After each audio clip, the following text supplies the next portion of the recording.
This is NBK, nothing but Knicks. When Sim passed the assist, you know that it's #1 show that breaks down the game. If you can't play defense, stay out my way. Dribble the ball, come down the lane. 5 seconds on the shot clock, who gon' win us the game? You wanna hear Nick updates and trade rumors? Postgame reviews, this the place you tune in. So tell a friend just to keep the ball moving. Like the page if you feeling the movement. Every game we coming to win. Give us a sub like a player that came off the bench. This is NBK, nothing but Knicks.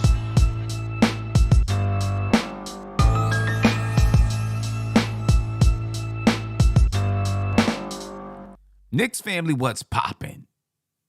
Not the New York Knicks tonight. That's for sure, ladies and gentlemen. The Knicks dropped one to the Milwaukee Bucks, 119-108, behind an 18-point run by the Milwaukee Bucks in that third quarter. The Knicks could never get themselves back. They got themselves back into the game, I guess. But it was a struggle all night long in that second half, ladies and gentlemen. And to be honest with you, I felt like it started at the end of the second quarter. When the Knicks were on a fast break, I felt like Julius Randle maybe made the wrong pass. Evan Fournier seemed to be wide open on the left side. Instead, he kicked it to Hartenstein, who kicked it to RJ, and then RJ missed the little 4-footer. 2 mistakes on that play, in my estimation. One was Randle missing Evan Fournier, and then 2 was RJ missing the little floater. To me, that kicked it off because then the Milwaukee Bucks went on an 8-2 run, and what could have been a tied game ended up being an 8-point lead for the Milwaukee Bucks. The Knicks went into halftime, ladies and gentlemen, down by 6 points. Even though Jalen Brunson almost cut it to 3 with a 3/4 court 3-pointer at the buzzer, the referee said it didn't count. In the third quarter, ladies and gentlemen, that starting group could not handle the Milwaukee Bucks defense, nor could they stop them from scoring. Julius Randle, RJ Barrett, Jalen Brunson, Mitchell Robinson, Evan Fournier. There was nothing they could do at the beginning of the third quarter.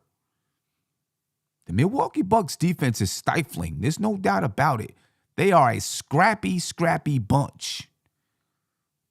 They get their hands in the passing lanes.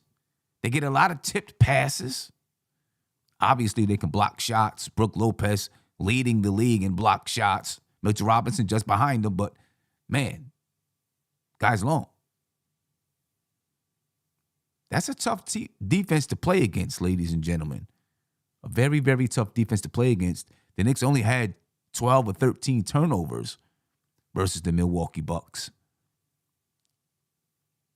But the defense slowed down the Knicks offense. It stopped the Knicks offense from moving the basketball. And you started to see some old habits rear their ugly head. The Knicks started to dribble a little bit. I'm not mad about it, though. And the reason why I'm not mad about it is because something that I understand is when you're trying to change habits, every once in a while, you're going to fall back into your old habit. Every once in a while, you're going to come up against a defense that's tough, and you're going to fall back into your old habits. And the Knicks, they went through spurts. They went through a few spurts where they dribbled a lot and didn't get anything going, and then they went back to the ball movement. It kind of ebbed and flowed throughout the game because this Milwaukee Bucks defense was very, very tough to move the ball against. Very tough to move the ball against. The Knicks stayed in it, though. They fought. There's no doubts about it. They fought to try to get back in the game, and they had a few chances to get it to 6 or maybe even lower than that in the fourth quarter, but they couldn't get it done. Anytime it felt like maybe they could hit a shot that would get the game back in control, they didn't hit it. They didn't hit it. Yeah, ladies and gentlemen, tough game. I thought Tom Thibodeau made a mistake by bringing back Jalen Brunson and Julius Randle because Obi Toppin was knocking down threes. He was shooting well. And Derrick Rose was shooting well. And he was able to get in the lane, break down the defense. You know what I mean? I thought maybe those two guys should stay in the game for a little bit longer.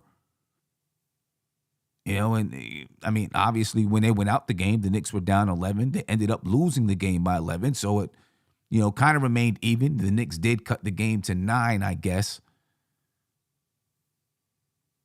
But I felt like Derrick Rose and Obi Toppin added a little bit more life out there on the floor. They were shooting well. And it gave the Knicks something they needed, scoring, because Julius Randle didn't score a field goal until late in the second half, or, didn't score his next field goal until late in the second half. He didn't score his first points in the second half until maybe the third quarter. And Jalen Brunson couldn't buy a bucket. But those two guys were scoring. Felt like they should have stayed out there. Felt like they should have. R.J. Barrett kept the Knicks in the game in the third quarter. You got to give it to him. He kept the Knicks in that basketball game in the third. I know I just repeated myself a couple of times. I guess I'm in Big Bubba mode. I don't know. R.J. Barrett, 20 points tonight. I think he had 5 rebounds on the night. In that third quarter, he finally started to get some things going. There was one 3-point shot that I felt was really, really critical that he missed. And I'm not blaming it on RJ. I think the Knicks, they had cut the lead to 11. And if he knocked down this 3 in the corner, maybe on a fast break it was, I don't know. If he knocked down that 3, could have shaved the game, could have shaved the lead to 8. And then now all of a sudden there's a little bit more pressure on the Milwaukee Bucks, but it rimmed out. A lot of shots rimmed out for the Knicks tonight. A lot of shots rimmed out for the Knicks. Let's take a look at the numbers behind the game, ladies and gentlemen. Well, I just told you R.J. Barrett, 20 points and 5 rebounds. Julius Randle, 14 points and 12 rebounds, but he did not shoot well from the field at all. And to tell you the truth, I didn't want Julius Randle to be any parts of the focal point tonight. I wanted his role to be to make it as tough for Giannis as possible. Well, I don't know if anyone can make it tough for Giannis, because Giannis is Giannis. Julius Randle, 14 points, 12 rebounds, and 2 assists, 1 steal. He had 3 turnovers on the night. He only shot 30% from the field. He only took 10 shots, but he only shot 30% from the field. He shot 0% from the three-point line. He was 0 for 2. He was 8 for 9 from the free throw line. That's where he got most of his points, obviously. Jalen Brunson didn't play a great game. 13 points, 3 rebounds, 2 assists. He only shot 3 for 10 from the field and was 1 for 4 from the three-point line for 25%. He was also 6 for 9 from the free throw line. R.J. Barrett, I told you, was 20 points and 5 rebounds, but he didn't really shoot well. 41% from the field, 1 for 7 from the three-point line. He did do some work in the third quarter. Derrick Rose, ladies and gentlemen, 12 points, 4 assists. He was 62.5% from the field. He was 2 for 3 from the three-point line for 66.7%. Manuel quickly played well tonight. 14 points, 4 rebounds, 3 assists, 2 steals, 1 block for Emmanuel Quickly, only 1 turnover, 5 for 10 from the field, 2 for 4 from the three-point line. Emmanuel Quickly played down the stretch, and I thought he should have, because he was effective tonight. Obi Toppin, 11 points, 3 rebounds, 2 assists, but he was scoring the ball. 4 for 7 from the field, 3 for 5 from the three-point line for Obi Toppin. Shot the ball very well. This is just one of those times where I felt like Tom Thibodeau needed to go away from his system. See, he has a substitution system. We all see it and know it. No need to break it down and explain it. But this is one of those nights where Tom Thibodeau needed to go away from that substitution system or pattern Stuck with the pattern. Because those guys played well, even though sometimes the Bucks starters were mixed in with their bench. Right? Sometimes they were mixed in. And they still played well. Still played well. You know, I don't know if I'm going to harp on it all night long, but it just felt like it was a mistake. Caller, you're live. Tell me your name and where you're from, please. Hey, this is John Levy, man. You know, representing New York. What's going on with you, John? How you feeling, man? Hey, man, you know, it was a tough one, but I've seen some things that, you know, I think we could definitely look forward to. I'm just one of those people that watching this game, when I seen the bench come in early, I seen them start, like, kind of making a push for a comeback. Mm-hmm. And then before you knew it, he pulled them. Mm-hmm. You know, he pulled them to go back to the starters. And I can understand you know, you loving who you love in practice, but everybody doesn't always have the hot hand. Right. You know, and for me, if you're going to be a coach, and I hear you talking about coaching all the time, you got to play the hot hand. That's what you have the bench there for. You know, I think he kind of pulled Obi when Obi was getting warm, quickly was getting warm early, and he sat them down. You know, I'm not going to say that we would have won because of that, but I think at that moment we had a puncher's chance. Yeah. You know, to really make the game tight and probably even be up going into half, but he decided to yank them out. And even like you said down the stretch, you know, going back to like Randall and everybody else who really wasn't giving you the numbers, it just wasn't their time. I mean, they played 40 minutes the other night. You know, you have to take that into consideration too. And even as a coach, sometimes you look forward when you think a game gets a little out of hand, and you might have said, hey, let me keep them here on the bench because we got to go face Cleveland on Sunday. Right. Right.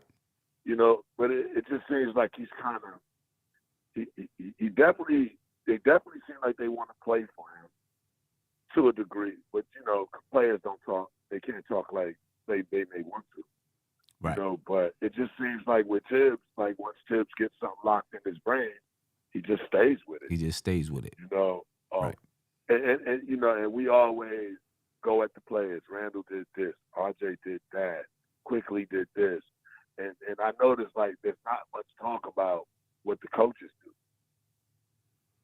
You know, I just think that he deserves a brunt of the blame on this one because I think this was a winnable game. That's just my personal opinion. I think this was definitely a winnable game. It definitely should have been closer than what the score reflected at the end. Yeah. How does a team go on an 18-0 run and you don't make a substitution in the midst of that run? You know, I can understand. That's my point exactly, yeah. Phil. You know, I can understand. Okay, you take a timeout and you say, we're going to make some adjustments. I put that team back out there. They go on another 5-point run. This is it. It's time to make some substitutions because maybe they just don't have it tonight. You know, you got to change up the energy. Sim, it was 18-0, Sim, and no timeout. And if it was a timeout, there was no adjustment. Like, to me, if you're going to burn a timeout, there needs to be an adjustment. Yeah. Like I'm not going to burn a timeout just for the sake of talking to y'all and y'all are getting blown out. You know, I'm going to switch it up, change it up. I'm going to do something different. And I did like that second lineup, even with Giannis in the game, because it seemed like it was more length all around, and it allowed D Rose to move freely. Mm-hmm. You know, and D Rose was creating. He was finding his own shots. Quickly was finding his own shots. Obi was finding his own shots. It was like you had everything at your access, but it just seemed like ego played a big part in that team. Like it really, like, you know, and like I said, I'm never going to take no different time. He's already established himself as a coach in this league, but I can see where he gets tiresome with teams, and they get rid of him eventually because you have to be willing to adjust on the fly, and he doesn't show any of that at all to me. Like that's just And then, like I said, I think he's doing a decent job with them. Letting them push the pace and run this year. I think that's refreshing for the Knicks. But at the end of the day, like, the adjustments just made no sense to me today. Like, they made absolutely no sense. I watched the whole game from beginning to end. And when I seen the bench come in, I was like, wow, okay, Quickly's on his game today. Mm-hmm. From like right from the beginning, I was like, Quickly's on his game. Obi missed one early, and then Obi got like on his game. And I was like, okay, here we go. And once we started going, he was like, okay, let me bring back in the starters. I love Brunson. I think Brunson is a breath of fresh air for the New York basketball environment, and when it comes to the Knicks. But even Brunson's not going to always have a perfect game. He's not going to always be able to be leaned on. And today it seemed like Quickly was willing to take up the weight. Yeah. And then he pulled them out, and that just killed me. It just killed me. Like, when I seen them come out, I said, okay, here we go.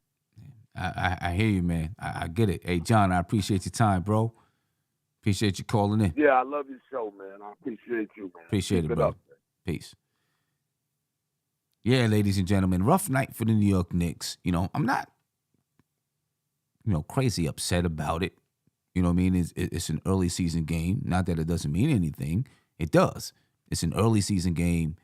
You have time to make adjustments and figure out, okay, what did we do wrong and how can we fix it? You know what I'm saying? I mean, one of the things is just Milwaukee's defense, and I'll keep talking about it, was tough, super, super tough. And when you have a tough defense, it automatically, the type of defense that they play really does slow down ball movement. And you've got to make a conscious effort to keep that ball movement flowing. A conscious effort to do it. The problem with that sometimes is the defense is so tough, even with the ball movement, you can't find a sliver of space to get a shot off. So it comes down to somebody creating a shot. But it's like when you're playing football and your run game is not going, you still keep pounding it away, chipping off 1 yard, chipping off 2 yards, maybe chipping off 3 yards, until eventually you loosen up the defense some. But even if you don't loosen up the defense, you still draw in the defense, so maybe you can get some play action, right? Maybe you can get a little bit of room on the outside because the defense is still expecting you to try to pound it in. And you got to do the same thing if you're predicating your offense on ball movement and man movement. You got to keep up the ball movement and man movement, even though you got players from that defense challenging the passing lanes and grabbing you and tripping you and holding you. You still got to keep it up. But it does tire you down. It does tire you down. And that type of defense, the defense that the Milwaukee Bucks displayed tonight, will cause you to have a bad shooting night. It will. Let's take a look at the Milwaukee Bucks stat lines for the night. Then we'll take a look at some of the overall game stats for the Bucks. Giannis Antetokounmpo, 30 points, 14 rebounds, 9 assists. He was 11 for 22 from the field. He only shot 16.7% from the three-point line tonight. He came into the game shooting 40%. Only 16.7% tonight. 7 for 11 from the free throw line, but almost a triple-double for Giannis. He's a monster. Grayson Allen, the kid, balled out, 17 points, 4 rebounds, 2 assists, 60% from the field, 66.7% from the three-point line. They had scoring all over the board, ladies and gentlemen. Brook Lopez, 14 points and 11 rebounds. Add 3 blocks to that. He's leading the league in block shots. Javon Carter came into the game averaging 2 points per game. 14 points and 3 rebounds tonight. Drew Holiday, 16 points, 6 assists, 5 rebounds. He wasn't playing that great in the first half. Third quarter, As part of that 18-0 run that the Milwaukee Bucks went on, he started knocking down threes. Serge Ibaka only had 2 points, didn't do much tonight. George Hill did his George Hill thing. You know, I like George Hill. He's just a consummate pro, plays tough defense, can knock down a shot, understands how to play the game of basketball. 12 points, 4 rebounds, 2 assists for George Hill. Bobby Portis, the former Knick, 12 points, 12 rebounds, did what he does, you know, grabbing, holding, getting under people's skin, that type of thing. They had scoring all over the board for 119 points, ladies and gentlemen. But I will say this was it's good for the Knicks to play this type of game. I think one thing that they probably proved to themselves is that they can at least play. They should feel like they can play with a team like the Milwaukee Bucks. And hopefully the Knicks are the type of team that's going to learn from this. The Knicks shot 68.8% from the free throw line. You make a few of those, maybe the game looks a little bit different coming down that stretch. You know, you make 5 more free throws or something like that. Doesn't mean the game changes. The results change. Doesn't mean the results change. But you put yourself in a better position. The Knicks missed some free throws tonight. But I do think the Knicks should feel okay about this game. Because they didn't shoot well from the field, and part of that is the Milwaukee Bucks defense. They didn't knock down free throws. Part of that, I think, still is the Milwaukee Bucks defense, because when you're playing against a tough team with tough defense, right, and you know, your body is a little bit sore, your body's a little bit tired, you're going to miss free throws. That's what happens when you play defenses like that. Right, but they didn't hit free throws. They didn't knock down shots. And they at least challenged the Bucks. And when the Bucks went up by 24 points, they managed to get it back to double digits. They couldn't hit shots. They couldn't take care of the ball in some tight moments. And they can point to those things. They can point to those things and say, if we do this better, we can give ourselves a better chance to win the basketball game. Early season lesson. Early season lesson. Again, the Bucks 119, the New York Knicks 108. The Bucks out-rebounded the Knicks. And you know what, ladies and gentlemen? They out-rebounded the Knicks. It felt like it was worse than 71-66, if that's the real rebounding score. I don't know what the real one is. I'll tell you in just a second what the real one is, because a lot of times on NBA.com, that what I got up right there is the actual rebounding score. But ladies and gentlemen, it is 71-66. It felt like more than that to me. Felt like way more than that. Felt like to me, every time the Milwaukee Bucks missed a shot, they had somebody there to tip it, kick it back out, or grab the rebound and put it back. Brook Lopez. Felt like they were dominating the glass, and I guess they weren't dominating the glass, but it felt like that to me. It was kind of frustrating. I also felt like the Milwaukee Bucks got to more to 50-50 balls than the Knicks did. You know, there were plenty of occasions where it just seemed like they were out-hustling us, outworking us. And I know that pisses Tom Thibodeau off. That's the last thing. You know, Tom Thibodeau's, he's like, nah, I'm not going to get out-hustled and outworked. I mean, when you look at the rebounds, though, Antetokounmpo 14, Brook Lopez 11, Bobby Portis 12, a few people in double-digit rebounds for the Milwaukee Bucks. For the Knicks, only one person. Mitchell Robinson did have 9 rebounds, 5 offensive, 4 defensive rebounds, 8 rebounds for Isaiah Hartenstein, and the Knicks had other guys rebounding across the board. But it just felt to me like the Bucks were dominating the glass, especially during that run. The Knicks only 19 assists tonight. 19 assists. A lot of that was lack of ball movement. A lot of that was missed shots as well. You got to knock down those shots if you're going to compete with a team like the Milwaukee Bucks. You got to knock, especially on a night when you were able to hold them to bad shooting. They didn't shoot the ball well. But they only had 6 turnovers. The Knicks had 12 turnovers. Right? They doubled it up. They had more fast break points than the Knicks. Almost 10 more fast break points. The Knicks missed, 10 free throws or whatever it is. 23 assists for the Milwaukee Bucks. 6 steals for the Knicks, 8 for the Bucks, 5 blocks for the Knicks, 8 for the Bucks. Again, 12 turnovers for the New York Knicks. Not a lot, but twice as many as the Milwaukee Bucks. The Bucks really took care of the basketball. 6 turnovers for the Bucks. The Knicks only 40.2% from the field. The Bucks 38.5% from the field. 34.3% from 3 for the Knicks. 28.9% from 3 for the Milwaukee Bucks.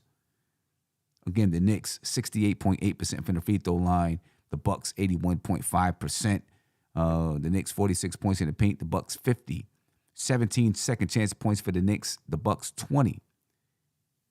22 fast break points for the Bucks, and the Knicks 13. See some of the difference in the game. Caller, you're live. Tell me your name and where you're from, please. That's Mike from Kansas City. Mike, what's going on, man? How you feeling? I'm doing good, brother. Just recovered from the flu. Okay. My wife's a school teacher, so yeah. My wife's a school teacher. She got the flu at school and then brought it home. So yeah. recovered. That tends to happen, man. That tends to happen when that school year starts. Those kids come in sniffling and sneezing and all over the place, and there it is. Yep. Yeah, but it's all worth it. The game, even though it didn't turn out the way that I thought it could have turned out, I thought it was a good overall. As a Knicks fan, I'm still encouraged because I thought it was a poorly coached game, and the rotations weren't right. I thought that Hardenstein got way too much burn. The guy was down there in the third quarter, exhausted, getting abused in the paint, allowing a lot of second chance points and rebounds that I believe cost the Knicks at least 10 or 12 points in that third quarter defensively. So just given the coaching, that's just one aspect of it. But just given the coaching was poor and the rotations were poor like that, and I thought Sims should have got some burn to give him a breather. So he could have come back in and been more effective. I mean, Hardenstein, because when he was playing down there, he was just too exhausted, and that cost him a lot of points in the paint, second chance points. But given all of that, the overall way that the Knicks competed, I don't think we have anything to worry about. Those guys in Milwaukee, they're going to be right there at the end with the East. I think they're going to win the East. So the fact that the Knicks were able to compete at that level that we saw tonight, even with the bad coaching and the missed free throws and everything, I think we're going to be all right. We're going to be okay. Yeah, I think this team will be all right. They're not afraid to battle. They don't seem to be afraid of any team that's out there. And, we've seen that they're going to scrap no matter what. They're going to try to find a way to win the game. And that's a good thing because a lot of teams will wear down. The Milwaukee Bucks didn't wear down tonight, but a lot of teams will wear down. And, of course, they got a super-duper star over there in Giannis. Yeah. You know what I'm saying? I think, don't you think Sims is a good body type, though? I think defensively. I think that. Go ahead. Yeah, I think that we could have used Sims' athleticism tonight. His springs. We could have used his springs out there on the floor. We could have used some fresh legs, a fresh body out there, especially with Mitchell Robinson being in foul trouble. A good portion of the night. Yeah. And Hartenstein is, he's a good basketball player. And in the first half, he made some of those floaters in the lane that really helped keep the Knicks there. You know what I'm saying? But, we could have used Sims' fresh body, even if it was for 5 minutes. Might have been able to use his fresh body just tonight. just that's what I was saying. Just give Hartenstein a blower. Give him a blower. Don't just run him to like completely empty, because then he becomes a liability.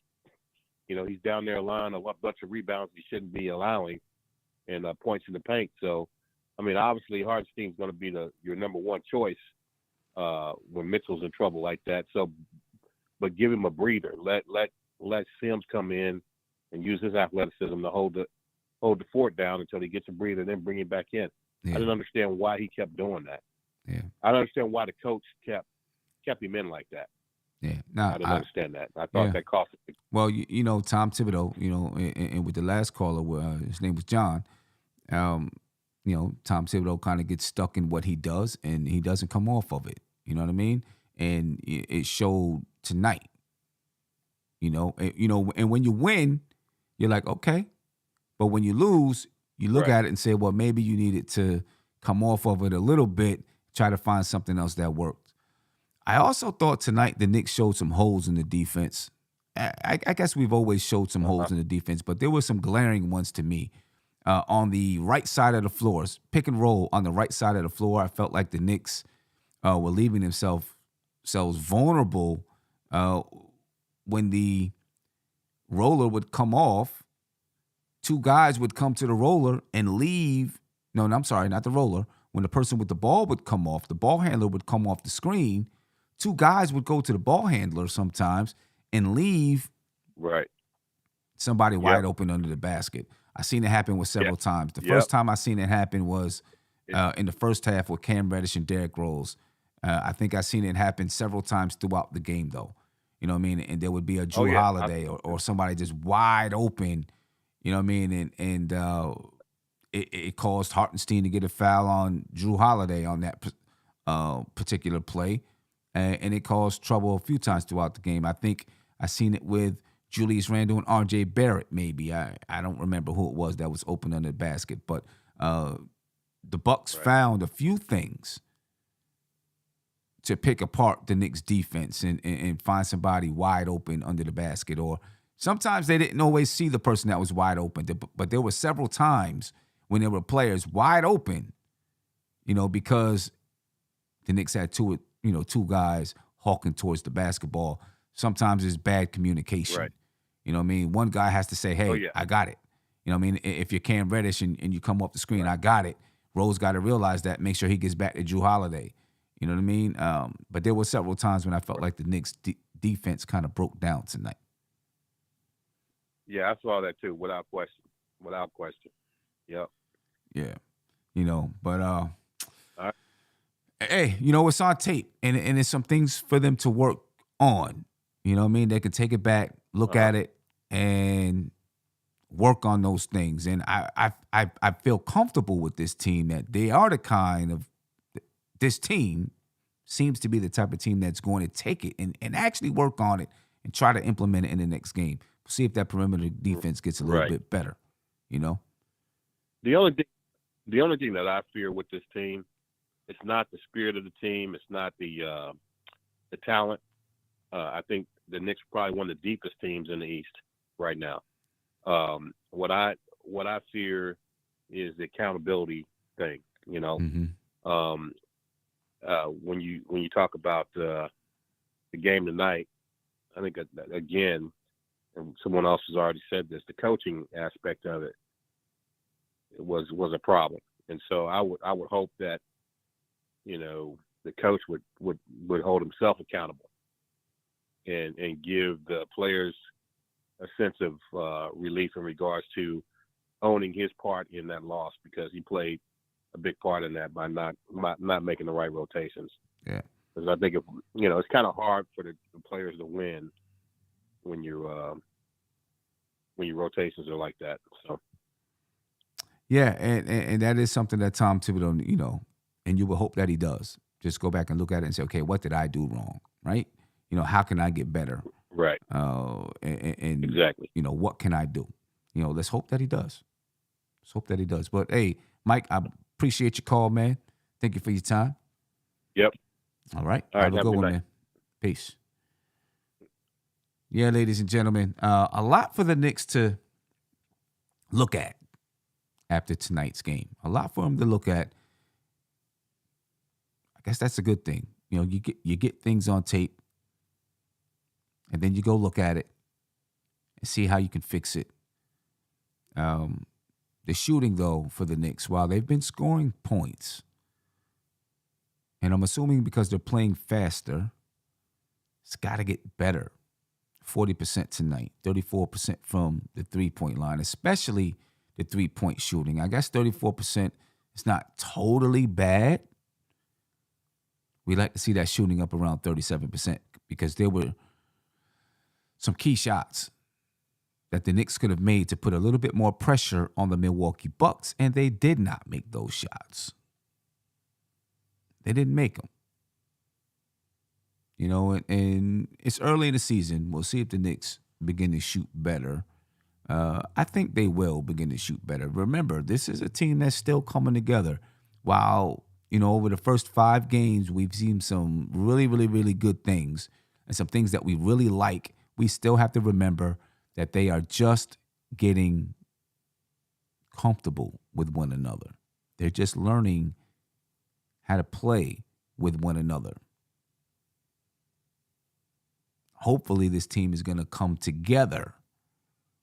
And when they really come together, and when I say come together, I don't mean that they don't like each other or anything like that. I'm just saying come together as far as playing better together on the offensive side of the ball, on the defensive side of the ball, filling in some of these little gaps that end up hurting the team. You know what I mean? Because as you can see, one bad play can send a team on a run. If Julius Randle in that first half makes the right play, in my opinion, and passes it to Evan Fournier, who was wide open on the left side, maybe the Knicks score, maybe the Knicks tie the game, and the Bucks don't come right back down and score. Or if R.J. Barrett makes the 4-foot floater, maybe the Bucks don't come right back down to score, and instead of it being in, the lead ballooning to 8 at that point in time in the first half, it remains tied, and all of a sudden the game looks a little bit different. One little thing can spark a run. Anything. And so that's why it's so important to take care of those little things, ladies and gentlemen. But hey, you know what I mean? The New York Knicks right now are 3-2 on the season. Currently 5th in the Eastern Conference. The Milwaukee Bucks, the only undefeated team in the league, they're 4-0. The Atlanta Hawks are 4-1. The Cleveland Cavaliers, who the Knicks see next, are 4-1 on the season. The Boston Celtics, 3-2. Just below the Boston Celtics, the New York Knicks, 3-2. And then the Washington Wizards are 3-2. The Chicago Bulls, 3-3. The Toronto Raptors are 3-3. The Hornets are 2-3. The Philadelphia 76ers are 2-4. Maybe there's a little bit of heat on Doc Rivers. They'll come back, though. The Pacers, 2-4. The Heat, they're 2-4. The Brooklyn Nets are 1-4. As a matter of fact, the Nets just got beat by this Milwaukee Bucks team before the Knicks and the Bucks played. The Detroit Pistons, 1-5, and the Orlando Magic are 1-5. So right now, ladies and gentlemen, the Knicks, let's see if they can beat the Cleveland Cavaliers. They go to Cleveland. If they can come up with a win there, and I know I predicted that the Knicks were going to beat the Bucks and then lose to the Cavaliers, but now I'm hoping, I was hoping that they would beat both of them, but I really need them to beat the Cleveland Cavaliers in this next game. Because, for me, it's always about how the team rebounds. How do you respond to a loss? The defense is not going to be as good, because the Milwaukee Bucks have the number 1 defense in the league. At least coming into this game, they had the number 1 defense in the league. So the Cleveland, no, they're not going to play this type of defense. But they got another guy over there that can score the basketball like crazy. He's not as dominant as Giannis, but he's still very, very tough to stop, and that's Donovan Mitchell. So, yeah, there's going to be a little bit of hype around this basketball game because of everything that transpired over the summer. But how do the Knicks rebound? How do they come back? I'm going to tell you what I want to see. I want to see, because they're playing a team that has size again. They don't have anybody as dominant as Giannis. I don't think anybody, well, let me not say I don't think. Nobody in the league has anybody as dominant as Giannis. And the Cleveland Cavaliers just beat the Boston Celtics 132-123 in overtime. But they have size. They got some guys down there. Evan Mobley. You know, he's a budding star. He's 6'11". Right? You got Jared Allen. 13 points, 11 rebounds. Man, he's about 6'10". They got some guys down there, man. And then, of course, you got Donovan Mitchell, Karis LeVert. These guys are playing good basketball. The Knicks are going to be challenged to defeat the Cleveland Cavaliers, no doubts about it. Got some youth, they're spry, you know. So this is going to be a good game, another good test for the New York Knicks. And if they can go into Cleveland and come out with a win, all of a sudden, you know, that confidence comes back. I don't feel like this team even lost confidence. And maybe even gained some confidence after this basketball game. Knicks 100 said, the Cavs are too big for us. Well, I mean, I guess we'll see if that's actually the case. You know, the one thing about the Cavs, after last season, now Darius Garland played a big role in what the Cavs did last season, of course.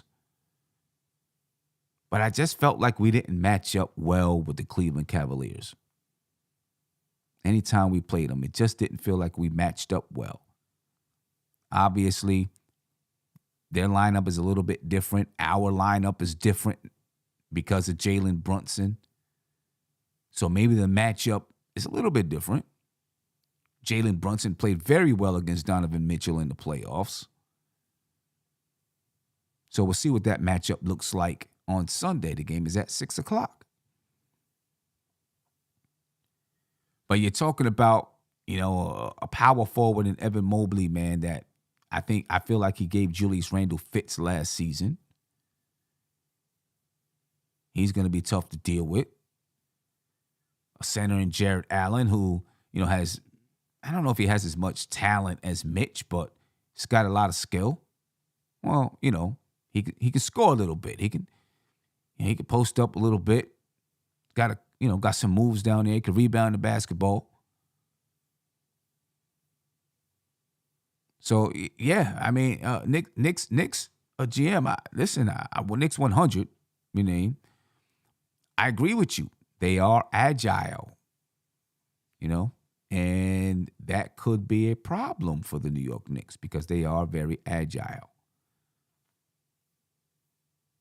They are very agile. We'll see how it works out. But this is a kind of a different New York Knicks team. See, when teams like the Cleveland Cavaliers who have a 6'10" center, 7-foot power forward, Julius Randle 6'8".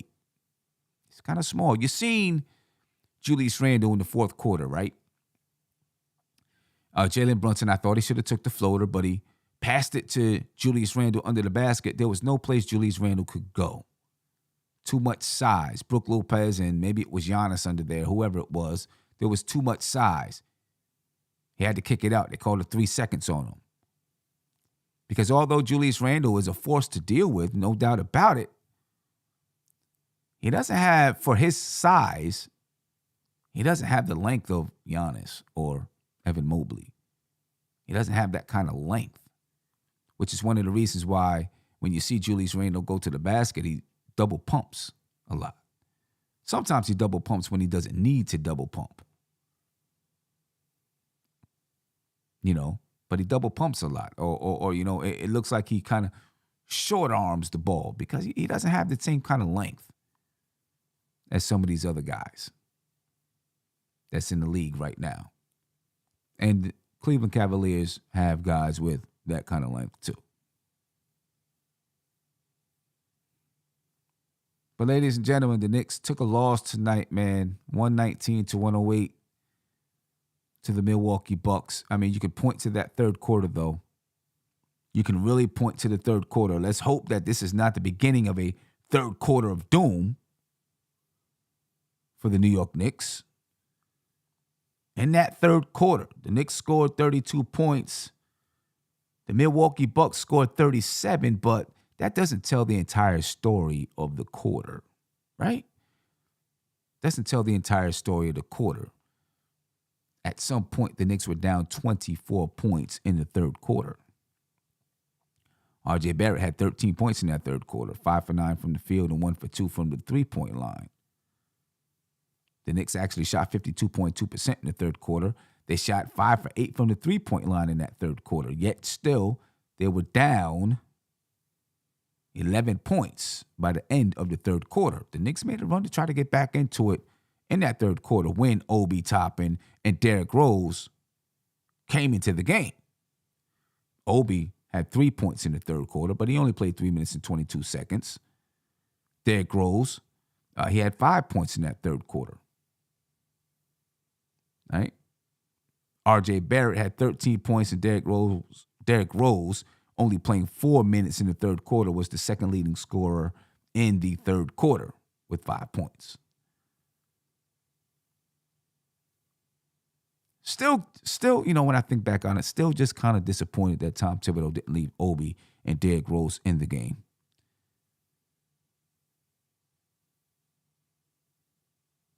What are you going to do? The Knicks take the L. They got to play the Cleveland Cavaliers in a couple of days on Sunday at 6 p.m., ladies and gentlemen. And we'll see if they respond. What do I want to see in that game? Before I get out of here, what do I want to see? Well, and if before I'm done, maybe we'll get a Tom Thibodeau interview or something before I'm done. We'll see. But I want to see the Knicks get back to ball movement for the entire game, because there were definitely moments when the ball movement stopped. So I want to see that. I want to see the Knicks shore up the defense. A lot of holes tonight, I felt. And I'm going to go back when I'm done here and rewatch the basketball game. Because, when I'm watching it through emotion, it's hard for me to see everything because I'm screaming and hollering and yelling. Afterwards, I can go back and watch it again. Then I can focus on areas that I feel like the Knicks need to improve. So right now, I'm just speaking to you after watching the game. Look at it again. I can look at it in a different, through a coach's lens. But I want them to shore up that defense. Can't have so many holes. A team like the Milwaukee Bucks, if you let them get some easy looks, then it turns to, an 18-0 run. I want to see the Knicks. I don't know if Cleveland's going to play the type of defense that the Milwaukee Bucks play, but I want to see the Knicks. I want to see them be able to move the ball through pressure. Right? When you look at it tonight, the Milwaukee Bucks applied major pressure on the New York Knicks. Major pressure. And they were bumping. And they were just aggressive and grabbing and pulling and all that kind of stuff. I want to see the Knicks be able to move the basketball under pressure. You got to be able to think under pressure. You've got to be able to execute under pressure. Tonight, they struggled to execute under pressure. So if the Cleveland Cavaliers are able to provide any kind of pressure against the New York Knicks, I want to see the Knicks respond and operate under that pressure. That's not always an easy thing to do. Trust me, I've been under that kind of pressure. You know what I mean? And it does wear your body down some. But if you want to win in this league, you got to be able to do it. Look at defensive rating. The Cleveland Cavaliers are 4th in the league in defensive rating, ladies and gentlemen. 4th in the league. And this is after tonight's win versus the Boston Celtics. Their defensive rating is 104.4. The Knicks' defensive rating after tonight's loss to the Milwaukee Bucks is 109.4. 10th in the league. So the Cleveland Cavaliers are a decent defensive team. Doesn't mean that they're at the level of the Milwaukee Bucks, because we've seen what the Bucks could do tonight. And the Bucks, they keep their defensive rating at 99.8, still number 1 in the league after tonight's win over the Knicks. So yeah, the Knicks will be playing another team that is good defensively. So let's see if they can play through the pressure. I don't know if they're as good as the Bucks, but let's see if they can play under pressure, play through the pressure, execute through the pressure, not allow the Cleveland Cavaliers to get tips to affect their passing. Something that I'm looking for, ladies and gentlemen. Also against the Cavs, and of course we'll do a pregame show to break it down, but the Knicks are going to have to keep some of those guys, they're agile. The Knicks are going to have to be able to move their feet with them on the defensive end.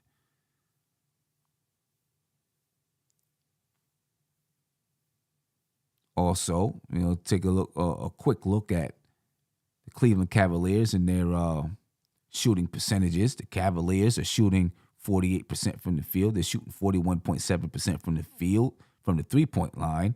They're attempting 31 threes a game.